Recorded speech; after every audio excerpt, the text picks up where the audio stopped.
Ang baka matanggal siya sa kanyang posisyon, baka agawin ng mga Marcos yung posisyon niya. Sobrang bait ba ni sobrang bait ba ni First Lady? Friendly talks kamustahan?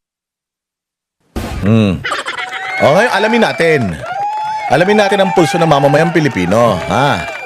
Alamin natin yung pulso ng mamamayang Pilipino kung hindi, sige, dito pala muna. Dito galing yung kanilang threat.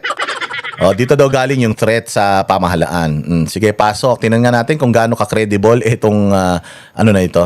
Bine-verify ngayon ng NBI ang mga report na namataan umano si Senator Ronald Bato de la Rosa na sakay ng isang yate. NBI bine-verify na namataan si Bato sa isang yate. Bine-verify pa lang nila pero ibinalita nyo na. Yan ba ang credible na mapanggagalingan ng impormasyon? Ang impormasyon, once you have it, hindi mo muna yan ilalabas. You will confirm it first. Kapag sure ka na, saka mo ngayon ilalabas yan. Saan? Sa proper authority para yung information mo magamit.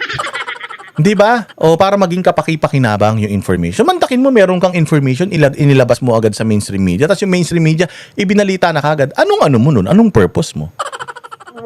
Anong purpose mo? Bakit ilalabas mo kagad yung unverified report or unverified intel about something? Ibig sabihin, wala ka talagang intel. You just need clout. Kailangan mo lang sumikat, magpasikat. Gusto mo lang laging nababanggit yung pangalan mo. Di ko alam kung ano makukuha mo dun. Kahit barangay tanod, hindi ka kukunin ng kahit anong barangay. Matibag. Siguro, baka pag nag-retire na yung asawa mo, baka pwede kang pumalit na congresswoman dyan sa kanyang Baluarte, distrito dyan sa Laguna. Pero yung national position, yun ba ang hinahanap mo? Yun ba yung wish mo? Magkaroon ka na maging senador ka rin barang araw? Malabo. Ang dami ng pangit na senador, huwag ka nang dumagdag. Walang iya naman, Di ba? Unverified information, sinabi niya na sa media. So ano mangyayari sa information na to? Kung ako si Bato de la Rosa, nakita ako sa yate, hindi na ako sasakay sa yate. Sasakay na lang ako sa kabayo. Nang tinapay naman talaga. Tapos ito pa, nakita daw si Bato sa yate. Gusto nyo arestuin si Bato, nakita nyo sa yate, ba't di nyo pa inaresto? Ganito ka hina ang utak nito. Tapos maniniwala kayo, anak ng tinapay. Kasi sa mga nakuhang impormasyon ng NBI, papunta raw sa isang hindi tinukoy na probinsya si Bato ng namataan. Nakita daw si Bato, nakasakay sa yate, papunta sa lugar kung saan hindi nila alam. Putsang inang yan. Nakita nyo na nakasakay sa yate, ba't hindi nyo pinigilan yung yate? Habol kayo ng habol sa Senado. Nung nakita nyo, pinabayaan nyo naman umalis. Ang inang yan, wala na ito. Puros kabalbalan na lang ito. Gusto na lang nito ni Matibag na magpasikat at sumikat. O siya na ang pinakasikat na NBI director sa buong mundo kung gusto mo. 3 linggo na ang nakakalipas mula ng pumuslit sa Senado, si De La Rosa noong May 14. Pinaaresto siya sa bisa ng arrest warrant mula sa ICC bilang isa sa co-perpetrator si dating Pangulong Rodrigo Duterte sa kasong Crimes Against Humanity. Sabi naman ni NBI Director Melvin Matibag, susulatan nila ang misis ni Bato. Ito ay para linawin ang kanyang social media post sa sinama. Susulatan daw nila yung misis ni Bato. Ayun na dyan, galing ang intel ninyo susulat sa asawa ng hinahabol nila para humingi ng tulong. Inang yan kabobohan Pantala raw ng mister ang barilan sa Senado para makatakas. Well, we are sending her a letter instead na isabuhin na siya. Sulatan namin siya. Na-kuryente kasi kayo, sabi ng mga abogado, hindi nyo pwedeng i-compel. Hindi nyo pwedeng pilitin yung asawa dahil may batas, pinagbabawal yan. O, siyang ina yan. Ngayon, papadala nila ng sulat. O, anong gagawin ninyo? Pag hindi niya pinansin yung sulat na pinadala nyo, magagalit ka, ipaparesto mo. Tinapa ito si Koholo. To explain. Kasi Hindi naman masyado ilapit yung camera. Putsang ina, kitang-kita naman yung mga... Kitang-kita naman yung mga hindi dapat makita gusto naming malaman naman dun is yung kung nagpadala ba talaga siya ng mensahe kay Senate President Alan Peter Cayetano at yun yung binasa mismo ni Senator Alan Peter Cayetano. Sinabi na nga ni Alan Peter Cayetano na nagpadala ng sulat sa kanya Binasa pa nga Di si Alan Peter Cayetano questionin mo. At yung asawa ang questionin mo. Siyempre sasabihin nun, nagpadala ako. Ano naman? Nag-a-apologize ako. Anong krimen dun? Sinabi doon yung term na escape Tapos yung shooting.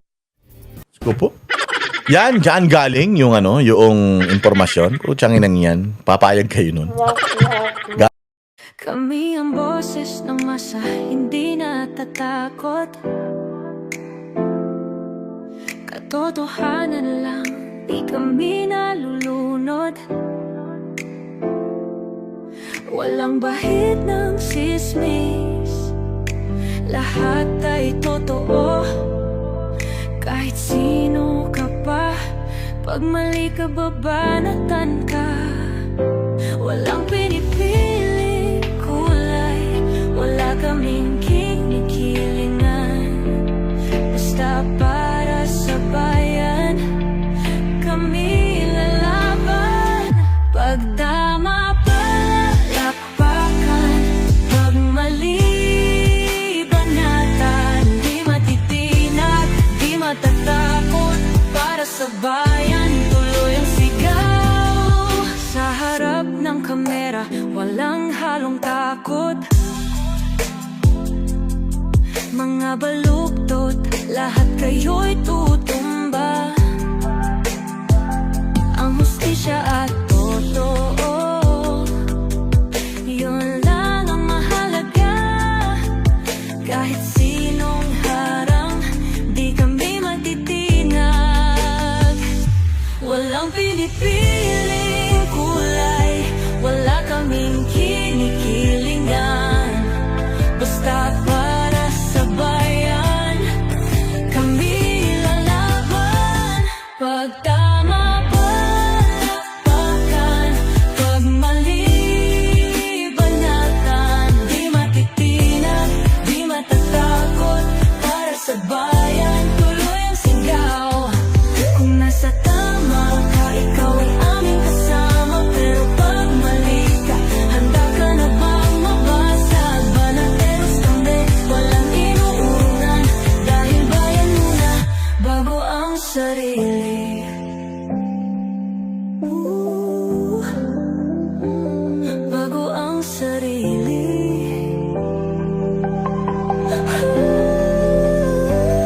Pag tama palakpakan, pag mali banatan.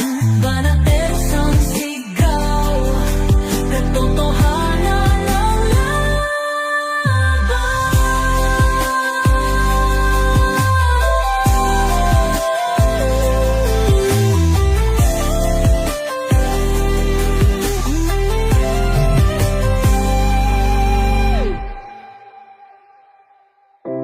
Sa harap ng kamera,